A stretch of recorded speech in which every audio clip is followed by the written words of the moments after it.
As an e-commerce agency, we frequently work with companies that are successful in their home markets and are considering international expansion. Many are evaluating whether expanding abroad is right and which market would be most beneficial for their business. Advances in technology and the globalization of services have made this process much easier and more affordable than it was 20 or more years ago. An online store simplifies expansion since there's no need for a physical presence immediately. Our clients recognize the immense growth potential of online stores and seek guidance from us. To provide more comprehensive support, we have partnered with MakesYouLocal, combining our technical expertise with their local market knowledge. You will find our details in the description. So let's start and dive into another e-commerce market.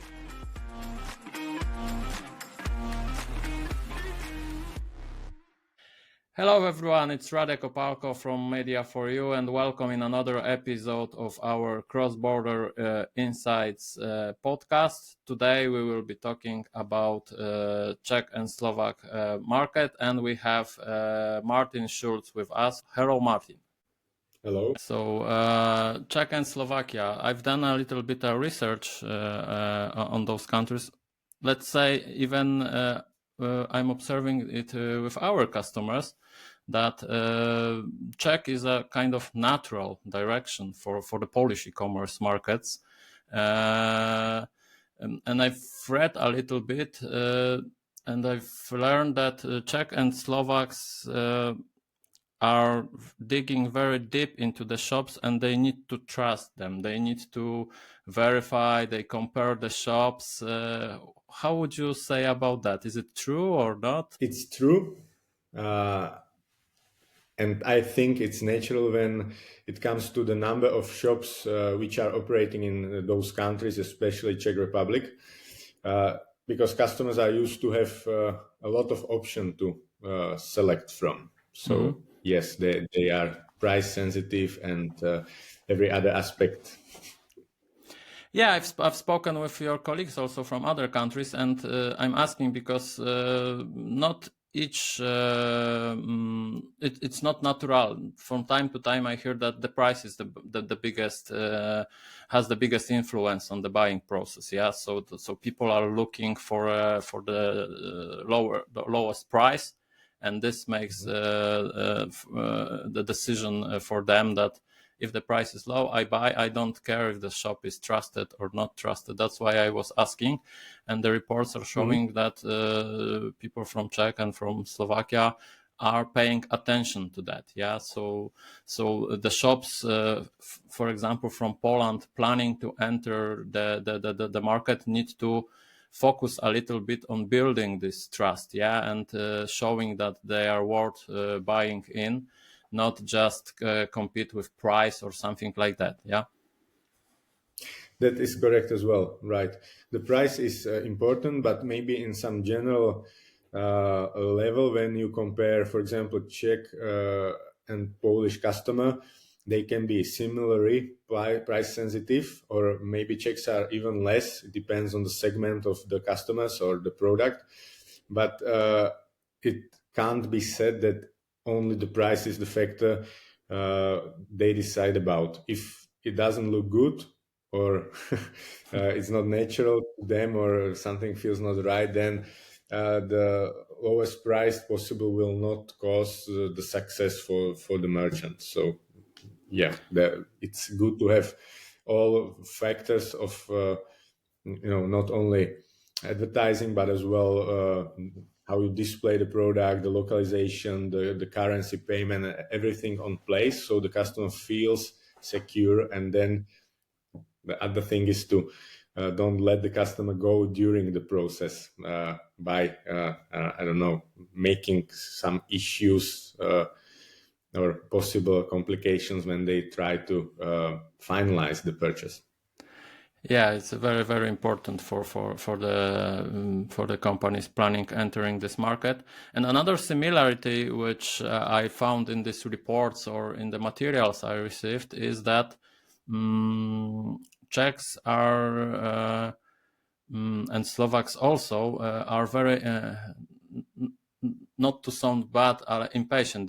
They prefer very fast delivery. The best is 24 hours delivery, but the limit is 72 hours, and if more, then it may result that even if the price is good, even if the shop is good, it will be not bad. Is it also true?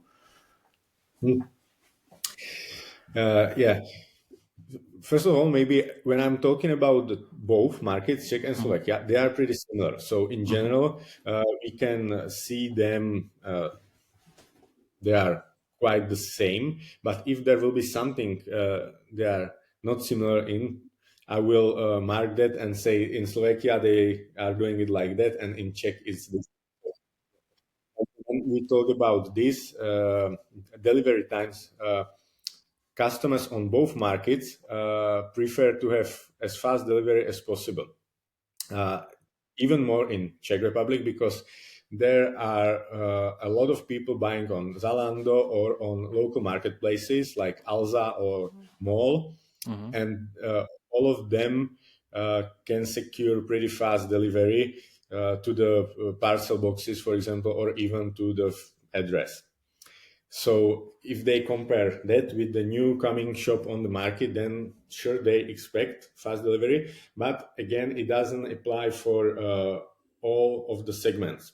And especially when it's something more expensive or something you don't buy regularly, I don't know, sofa, for example, then you prefer to have it in good price, in good quality, from trusted shop. And if the delivery is not that fast, it doesn't matter so much. But you have to see it in concrete situations.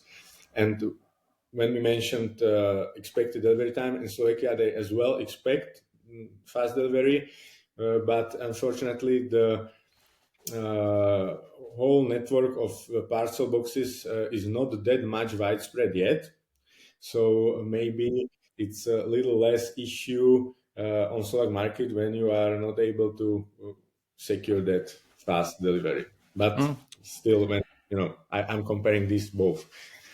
Yeah, I'm saying about this mostly bought goods. Yeah, it's true that you also will not order the sofa to the parcel box. Yeah, so it has to be a special delivery. Yeah, and for this, these big furniture shops also have their own schedule. So we are used to that. Yeah, it needs to last. It was meant for more expensive products. I don't know. For example, when someone is ordering a computer or I don't know, something into the kitchen, some robot or something what costs more than 200-300 euros, let's say new oven or dishwasher, then they consider the price more and the delivery is less important, the time. Okay. Okay, and another fact which I found, and it would be good if you could confirm it or not, is that especially in Czech, still the most popular payment method is paying on delivery. Yeah, so there is no very big trust to this online advance payment. Is it also true? According to data related to last year, the cash on delivery is not the most used method anymore, but it's still in the first three. But generally, payment on delivery, not advance payment, but payment on delivery. It's also the cash, but also the card. Yeah. Yes, it's not only cash, physical money, but as well it can be paid by card or mobile during the taking over the parcel. And this is still very popular, more in Slovakia now than in Czech, but both markets are still quite old-fashioned from some point of view. And I can explain why is that, because especially older customers don't trust all the e-shops. And on one point that can sound reasonable and good, but on the other hand, they still need to pay before they can open the parcel, because they pay to the guy during they are taking it So yeah, it is important to consider to have this option when you're entering those markets, especially when you are aiming for all the customers. Okay, but so this feeling, yeah, that you have a parcel in your hands, so now I can pay, yeah. So this is important, yeah. Yes. And other payment methods, because you mentioned a little bit about it, but especially the Polish shop owners would like to know what other payment methods are crucial and need to be included while we are entering those markets. Yes. I suggest to have all three main methods set in place, and it is payment by card, payment by bank transfer, and cash on delivery. You don't have to have on the first day after the launch the delayed payment. For example, Klarna was launched 1 year ago, so recently. So the more important is not to have like 10 options, but fully functional 3 main options. And for example, I know that some of the payment gateway providers used in Poland have as well the services for Czech and Slovakia. So the shops don't even have to negotiate or have new contracts with local providers. But what is important to keep in mind is that not all of these payment gateways offer, for example, bank transfer for all most used banks here. So it's good to check and select the one who offers transfer for almost all banks.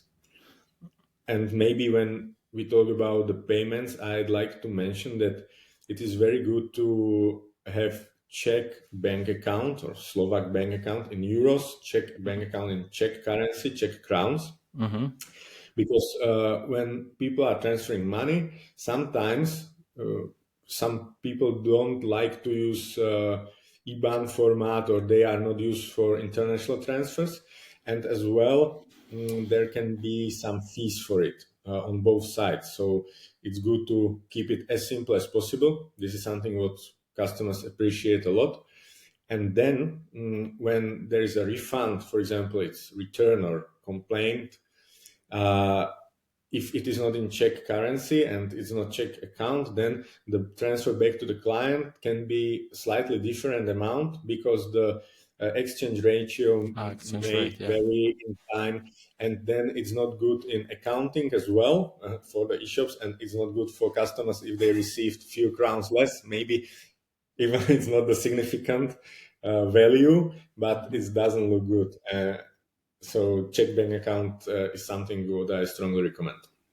Yeah, it's a very, very good advice. And you mentioned that delayed payment at the moment is not a very popular option, but does it get popularity? Because, for example, in Poland, buy now, pay in 30 days is becoming more and more popular. I know that in some countries, which we already spoken about also. So how is it here? Is it not noticeable at all, or you can see the gaining activity on this payment method? This payment method in general is growing, but what I'd like to explain before when I mentioned was that it's not the most crucial option. And as well, there have been local solutions, and I just mentioned that Klarna was launched recently, so it doesn't mean that there was no option of delayed payment, but that if you are trying to do the best at the beginning, the localization and providing 3 main payment methods is more important than trying to offer something on the top of that, like delayed payment.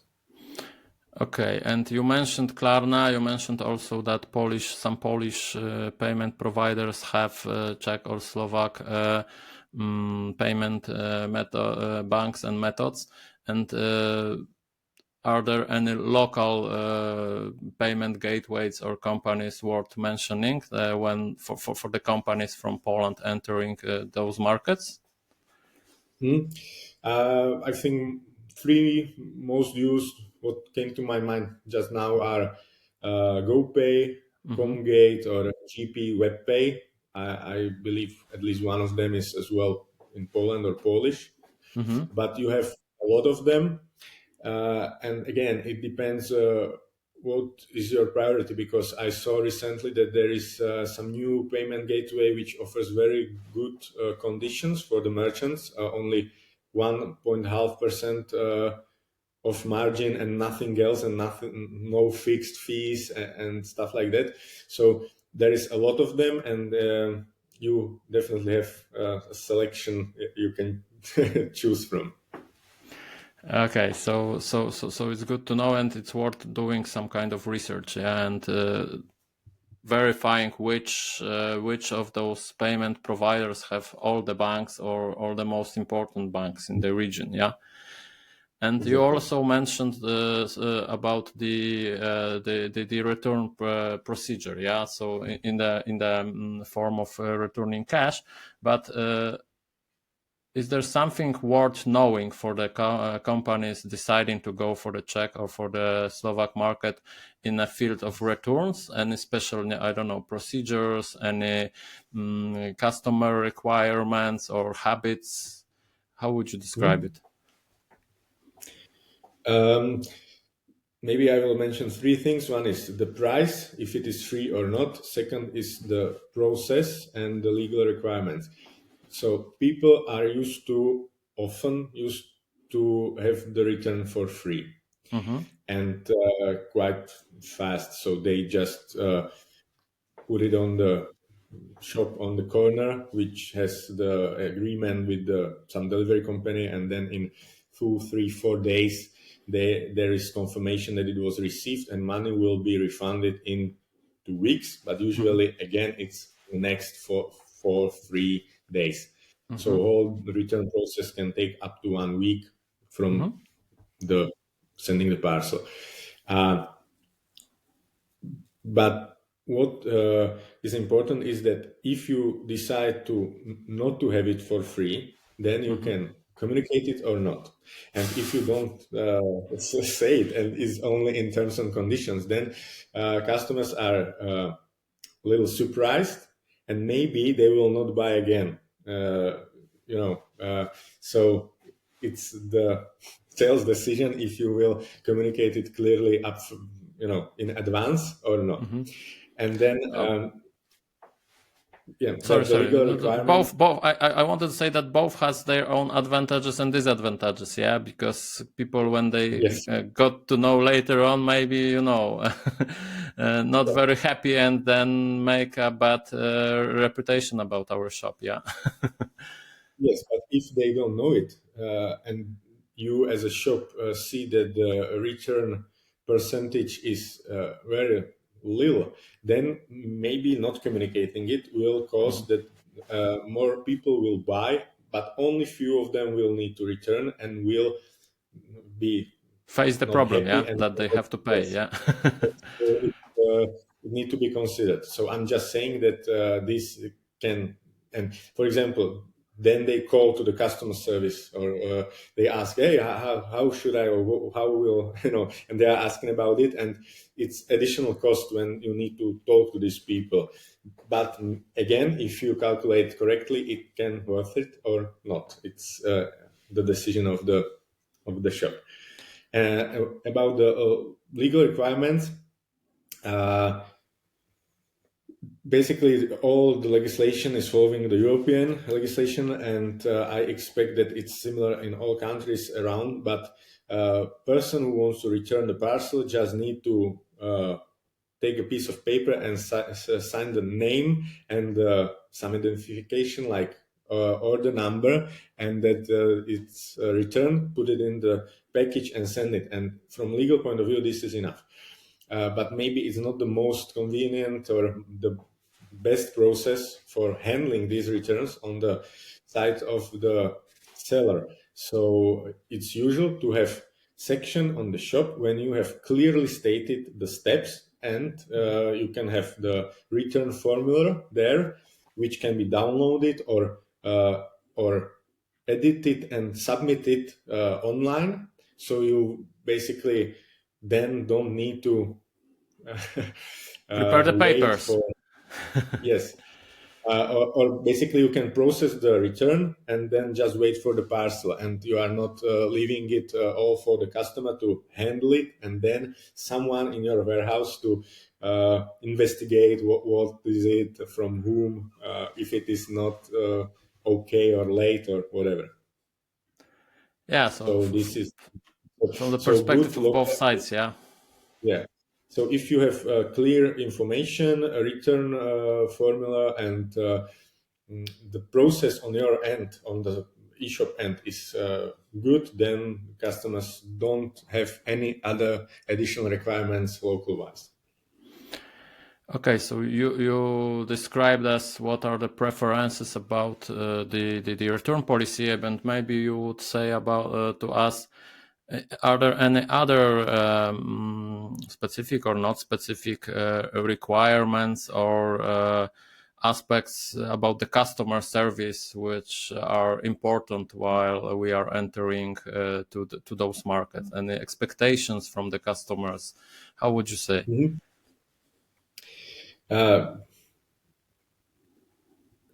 Customers expect local customer service, and then they, in second turn, they care about if their problems are solved. So it's not that they expect A, B, C, D, and you can list it, and when you have it, then it's done. But in general, it can be told that they expect local phone number, email address, and as well chat is fine. And if they reach to the customer service, they expect return time on the phone. They don't like naturally to wait online half an hour, as when you are talking to, I don't know, some huge corporate. So response time on Czech number in Czech language. The same applies for Slovakia and Slovak number and Slovak language. And then email communication should be responded in the same day or next day, not like 2-3 days after they request something. And as well, people here expect that the customer service agent is able to solve the issue, not only inform them. So, for example, for what we do, customer service for our clients, even often from Poland, in Czech Republic, customers ask like, can you edit the order, or please cancel this one, I just created another because something, or payment is not functional, can you send me the information how to do the transfer? So the customer service agent is not only informing the very basic information, but as well is the helper, or so problem solving person who as well knows the products. Because, for example, when you take the ladies who like to shop clothes, and they are like 45 plus age, then they often call and ask about the product information. They can read it, like material is cotton or wool and the size is, but they need some kind of assurance that it's okay, it will be fine, and then they can return, for example, or something like that. So the customer service needs to have recent or some level of quality to provide its function on Czech and Slovak market. It's a very important what you're saying, because, you know, in the age of AI right now, we from time to time see that the companies or the shops tend to have, I don't know, chatbot or something like that to service the customers. And yes, chatbot will say you where the parcel is or something, but the things you mentioned, not. So it's a crucial information for the shops which are planning to go to these countries, that they need to know about it, that this human factor or this customer service wider than is highly recommended. Yeah. It is. And as well, the chatbots are here quite common as well. And I can see that the quality is changing. So it's not annoying you anymore, but it's providing the information. And what is good is to have the option in the chatbot to be connected directly to the human. So if you are comfortable with the chatbot and chatbot is providing the correct information, then it's super fine that you don't have to wait for someone and type this is the issue, blah, blah, blah. But when you start to, be a little bit nervous, then you can be unhappy customer, or you can be redirected to the person who will swiftly fix your problem. Yeah, so you're not saying chatbot not in general, but it need to be a good chatbot, yeah? Yes, exactly. Who will cover these aspects, yeah? Well, the chatbot will not say if that's blues is, I don't know, good for the evening party or something like that. This would live human only say, but we started to talk about big words, yeah, AI, chatbots, and this provoked me to ask, what are the biggest e-commerce trends right now in the region, in the Czech, and how would you describe it? Yeah, again, it's from my point of view, it's quite the same or comparable to other markets and countries around. But in general, if I should just mention some, it's constant growth of mobile shopping. Now in Czech Republic, you have to have optimized interface for mobile device, and as well the whole checkout process, including payment and selecting every step in it. And then growing focus on customer experience. It's not only about the customer service, but about whole experience from how shop approach the customer marketing wise, then how the customer feels during and after, and maybe some aftercare when they can receive some I don't know, voucher or a questionnaire or something if they will agree on it. So customer experience as a whole, and then maybe as we can see that sustainability is important. Maybe it's not that much when you compare it with the northern countries, for example, but it's something what's need to be taken into account as well when communicating, for example, product texts or delivery. Especially younger customers can see this as a benefit.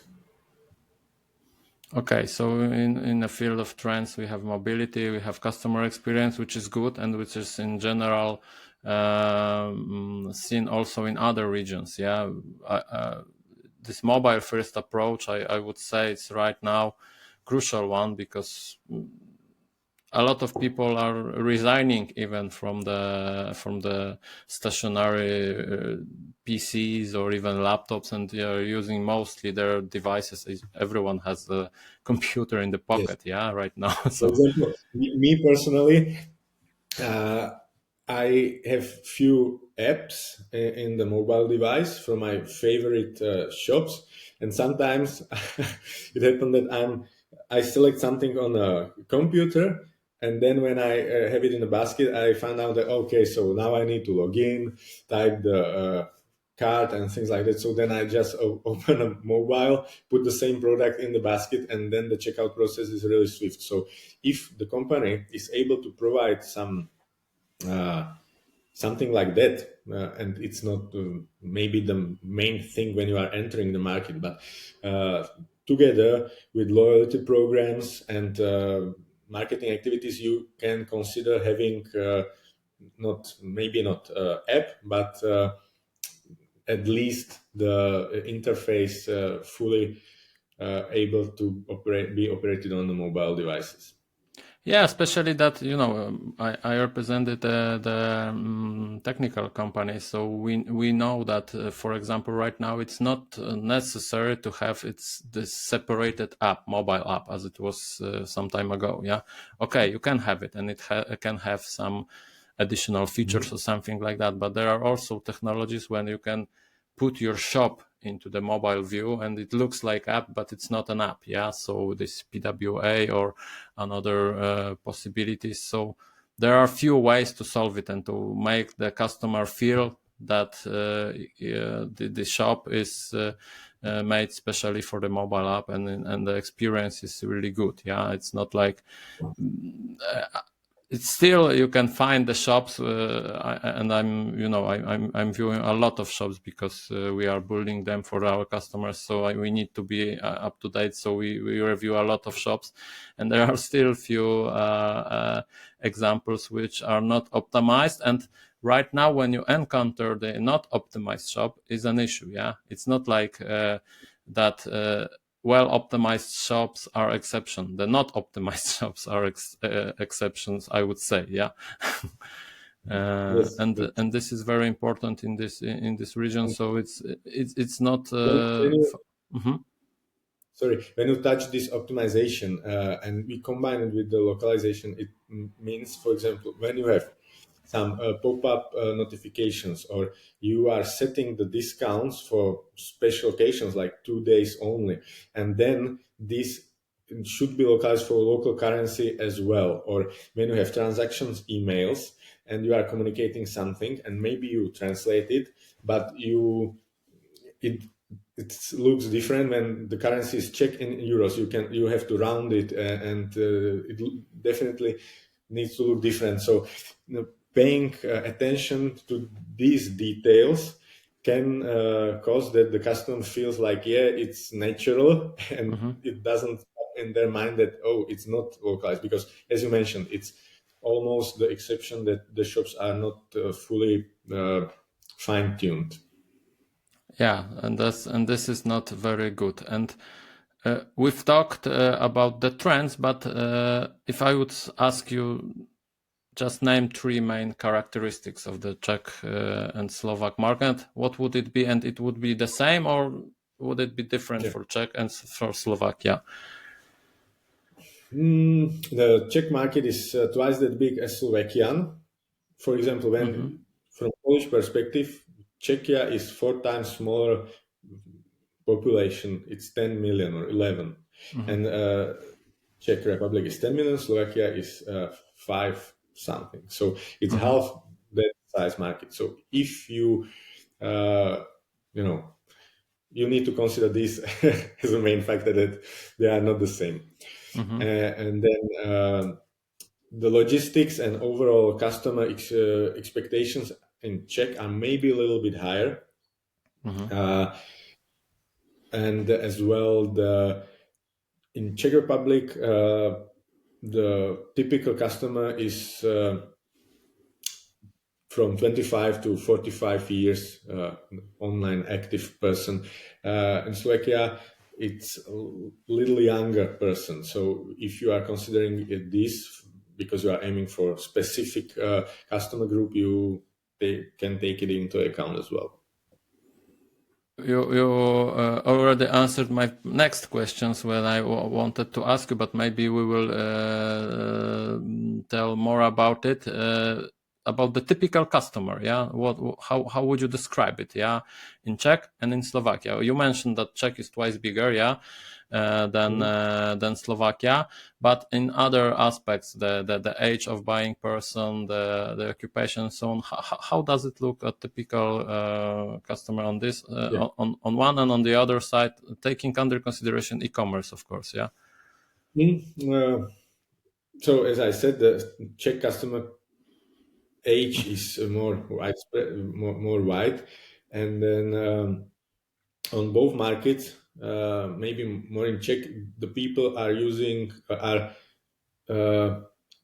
checking the prices, so they can use, for example, Heureka or Zboží.cz, basically the price comparison sites, and on them as well, the shops can sell through directly.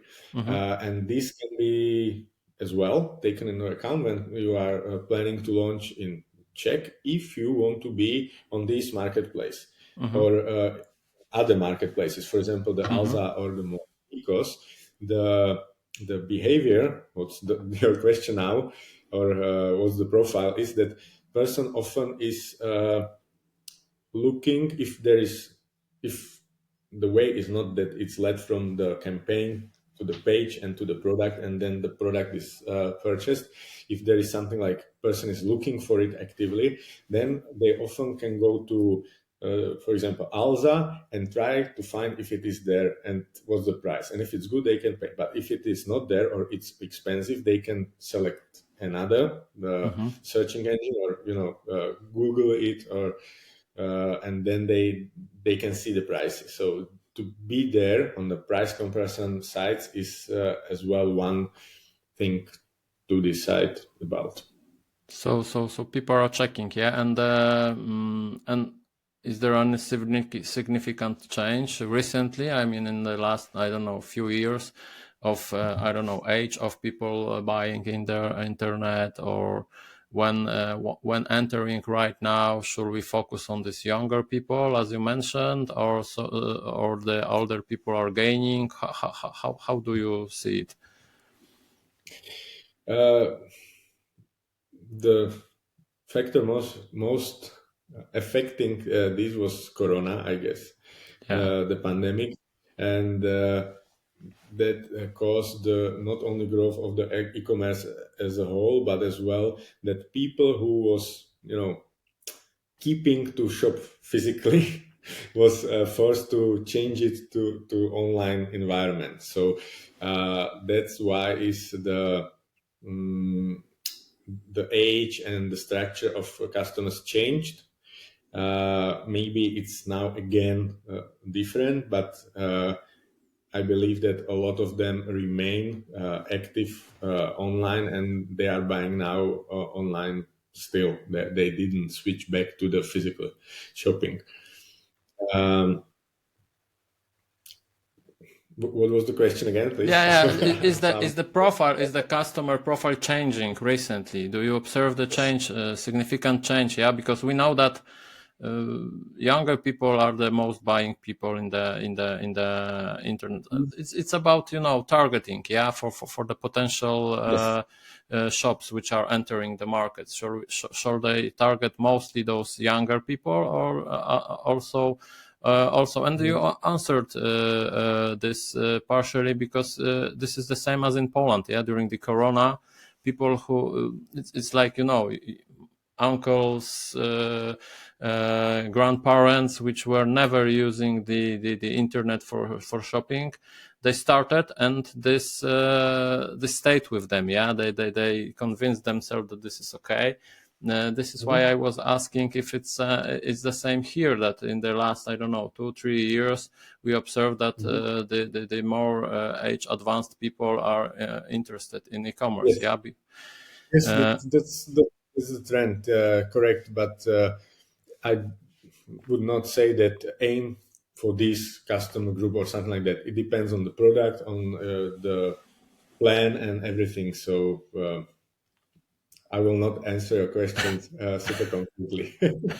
Yeah, not a problem. Yeah, I'm digging because the shop owners are asking us, who shall we target the campaigns, who is our buyer. So I think this is something they would like to know. But going off this topic, I would touch another topic concerning the shop owners. Are there any local legal aspects affecting the entrance to those markets? I mean, both, but maybe you will say that here is different and here is different. So in a legal point of view, what should shop owner focus on while entering the Czech Republic? Any special rules, or in general the same as in the other European countries? I would say the same. maybe I will just mention a few points, and it's that when you are displaying the prices, it should be including VAT, no matter what. And if you are VAT payer and you decide to sell to another companies, which means without VAT, then it need the end price need to be reduced. But it's obvious and more technical. So display always prices with VAT. And then what was a recent change? It's that when you display price and you put it in discount, it's good to or it's mandatory to have displayed as well the previous price in past 30 days. So you are transparent about the previous price and new price. So if it is another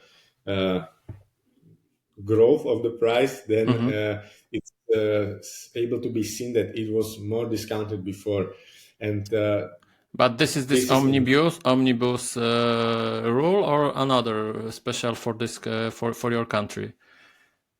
This applies for the Czech Republic, and in Slovakia is not mandatory yet, but it will be soon because it's again European legislation. So if you are planning to launch, it's maybe easier to have it set or preset at least, and then launch. Then to comply, yeah, or then to solve it when it will be mandatory in Slovakia as well. So. And then all standard procedures like customers need to agree when you want to reach them by email marketing, for example, and so on. Okay, so in general, you need to stick to this European Union rules, and it should be enough and okay for the Czech and Slovak market. Yeah. Exactly. So according to the legal, yes, and on the other side, should this shop owner focus on any cost challenges while entering these markets? Any special cost challenges? How would you say it? If the shops are experienced expanding to another markets, it will be quite similar.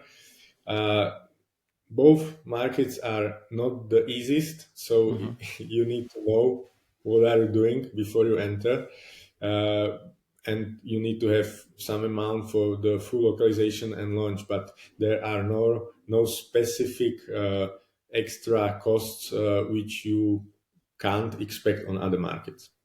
Yeah, besides those natural, yeah. So if you want to have your own warehouse there, then you need to find it and buy it or rent it or something like that. I would expect that you will set the warehouse as the first thing. You will try firstly to ship it from your warehouse in Poland, for example, and have it 1 day longer, the delivery time, and so on. So it's not, from my point of view, it's not the first cost or cost connected to the launch. What I will really recommend to consider is to have the localization on place. So the customer, when it's browsing the product, is seeing it naturally, and then adding additional features like faster delivery caused by local warehouse and so on. Yeah, you touched very sensitive topic, and it's what MakesYouLocal does very, very good is this localization aspect. And I need to ask, because it would be good if you could describe what to focus on, taking under consideration Czech and Slovakian market. But on the other hand, what are the red flags, of the poorly performed localization? So, what should be a warning for a shop while entering the Czech and Slovak market, while their localization was done, and you get the signals, so first of all, please tell us what we should focus on, and then what not to do, because it's also very important.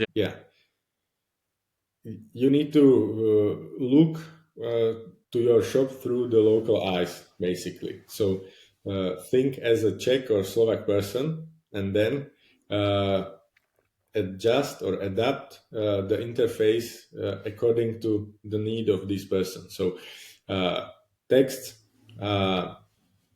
currency, and everything need to be in place, as I mentioned previously, not only in the main text, but as well in all the steps in checkout process, in transaction emails, and everywhere. And for example, you in Polish language as well have the genders and all the variations of the words. So if you are translating, you need to be precise. If you say red dress or red table or red trousers, it's different, and it needs to be inflected correctly so it doesn't sound like it was machine translated. Customers can be sensitive on that. They can see like, okay, so this is some, machine translation thing. Oh, maybe will I get the product? And this is really simplified, but they can think like that.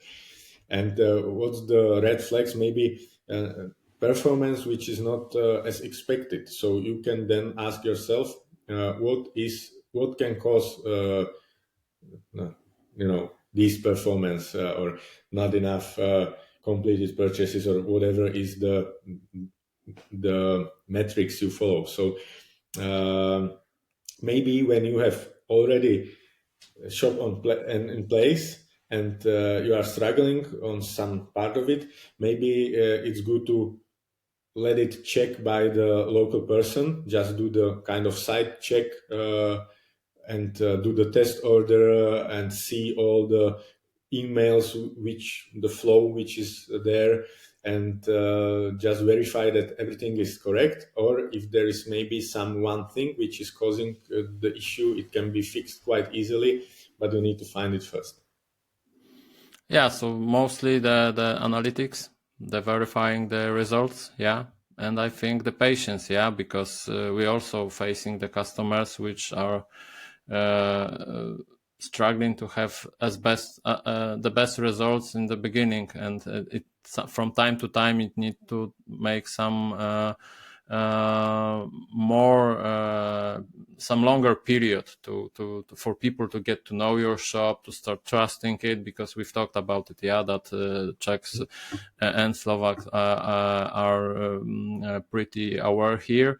So it sounds like it might take some time to build this trust, yeah, and to have the results which were planned, yeah. Yes, that can be the case as well. Sure, but and on the other hand,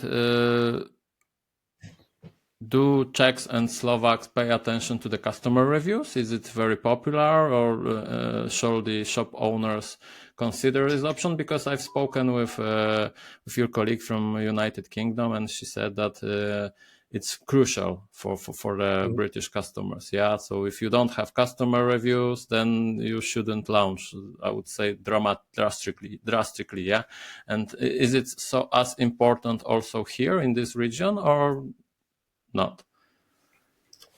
It is important, but hopefully it's not that much important as in Great Britain, because how you want to launch with reviews? It will be not the real review, and maybe it will be worse than if you don't have any reviews. But you can also translate the reviews from Poland, for example. Yeah, if you have an instance in Poland, then you build the shop in Czech, for example, and it has the same products like Amazon does. Yeah, when you go to the Amazon, you view the product and you have the opinions from different countries, even though it's Amazon PL, so it's Amazon Polish. Yeah, so I would say that. You can do that, of course. I understand that in the beginning, if you start from the scratch, it's then, but having this option or not is from time to time a decision to be made, yeah, by the shop owner while entering, yeah. So, because, for example, in Poland they don't have reviews, but they are entering the market, and they hear that reviews are very important. Let's build this functionality, yeah. Reviews are important. You can have them on the site as well. The Heureka I mentioned as well before can provide you with the stamp like trusted shop. It's only authority which is like widespread and seen as verified, and you can translate some of your reviews, but maybe more than testimonials, because if there is a new shop launched last week and there is 7,000 happy customers from Poland, that's great. I expect that they are doing well and I will get the product, but maybe the delivery will be different because it will be done by the Czech delivery company, and the customer service will be done by a different person, and a lot of things are different, so maybe it's not the similar case. So use them, but it's better to gain the local ones, and you can do it by mailing or asking our customers if they are happy that they can provide, or on social media and so on. So the shops definitely know how to do it. So I'm just saying that it's good to have, but have them real is better than not have them. Bought. Okay, so we've talked about how to localize the shop. So we have the shop, we have a launch, we have localized it well, but how to promote it on this market? What promotion strategies are the best for the region? Yes, that will be quite similar as in Poland. And the omnichannel approach is most used now. And you can have, it depends what's the strategy of the seller or the shop. But in general, people often use social media a lot. And it's good when you can have a physical store as well, at least 2-3 of them. It depends again on the product. If you are selling sofas, then it's good to be able to see the sofa or sit on it. So there are no super specific rules how you will approach customers more productively than in other countries around. Okay, so social media and other strategies which were done in Poland should be also effective in those markets, yeah? Yes. Yeah, no, and as well you should have the SEO optimization and be traceable or be able to be Googled. For example, there is another search tool beside the Google. It's called Seznam in Czech Republic, and it has up to 10% of the searches. But mainly all the people who use it as well for the email as an email client.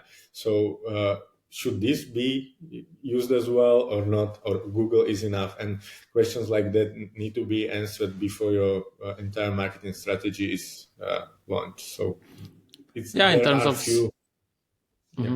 Sorry. In terms of SEO, of course, this localization is also important, yeah, because certain words, certain prepared phrases are very, very, very important, yeah. And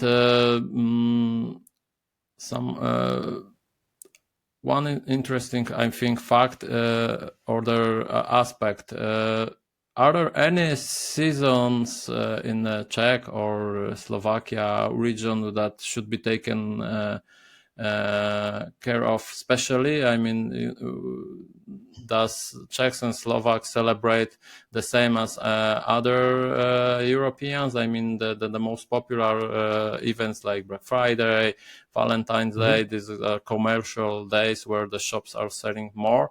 Are there any other in Czech, or are those also very popular? How would you describe it?